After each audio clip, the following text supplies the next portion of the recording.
15 Cameras was released in 2023, and this is the third and final film in the Slumlord trilogy, released by Gravitas Ventures or distributed by them, and this is also streaming on Tubi. Now, this one basically follows this couple named Cam and Sky, and my previous two reviews of 13 Cameras and 14 Cameras is on YouTube.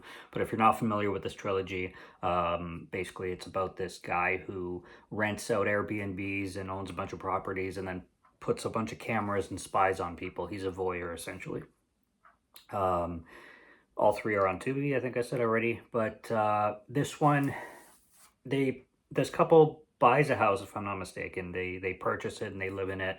And in this universe, or in this story, the slumlord has already been caught, and then there's this documentary series on this streaming service, kind of like Netflix in the movie, where there's episode by episode saying the story of this slumlord and how he would spy on people. And the girl in the first film, named Claire, who also came back in the second film, she's telling her story in this, fake documentary kind of thing for the movie. And that I didn't enjoy this one as much as the first two. Just because the slumlord, Gerard, I think his name is not really in it, and it was really worrying me for a long time. I was wondering if this one wasn't going to have him in it at all. This one really focuses on Cam specifically, and what happens is Cam finds, well, both the couple find out that the slumlord at one point owned this house and used this house to spy on people and rented it out and stuff. So he was the owner at one point of this place. And Sky gets obsessed with the documentary series while Cam finds cameras downstairs in the basement that belonged to the slumlord, and he starts to get this fixation and fascination of spying himself. Half of the house they rent separately, so they find these two girls to rent it to, and Cam starts to get obsessed with the girls. It just starts to turn into a creep himself. And he does a good job of being creepy, but he's not like a entertaining enough replacement for the slumlord. And when you get to the third film, that's really what you're here for. To make such a switch up is just kind of strange. But the main villain does show up at the end of the film, the one from the previous two films. He is recasted because, unfortunately, I did mention this already, the actor sadly passed away in 2022, so they weren't able to have him in this film. And the recasting was fine. I actually thought it was him, legit. I did not know that they recasted him until after the film, when I started to do my research on the actors and stuff like that. And I noticed that the guy who played Gerald, it was a different actor. But they did a really great job making him look like the slumlord, a really good job. So I had no complaints about that.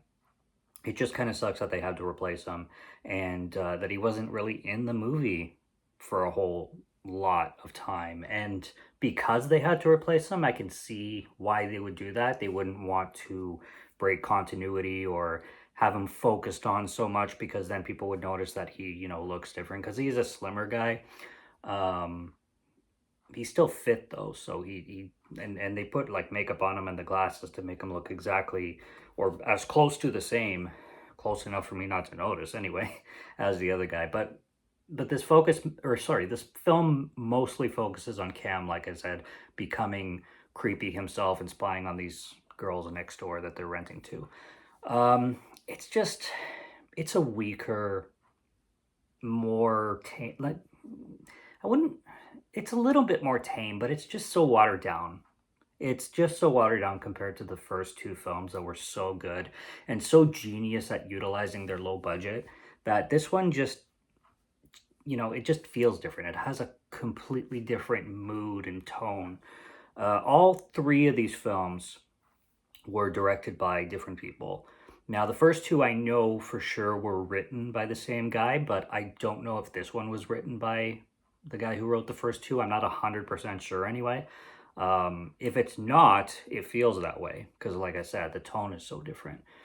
The acting is fine. The characters are fine. I thought the documentary thing that Sky, starts getting obsessed over was kind of silly. That was a weird direction, giving it like this pseudo documentary kind of style. I don't know. I wasn't too sold on it. I wasn't really big on it, but the actor who plays Cam, I think, does a good job being creepy, but he's no replacement for Gerald, like I said.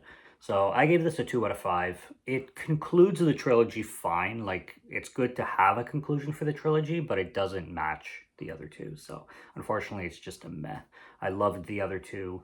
I gave them both a 4 out of 5.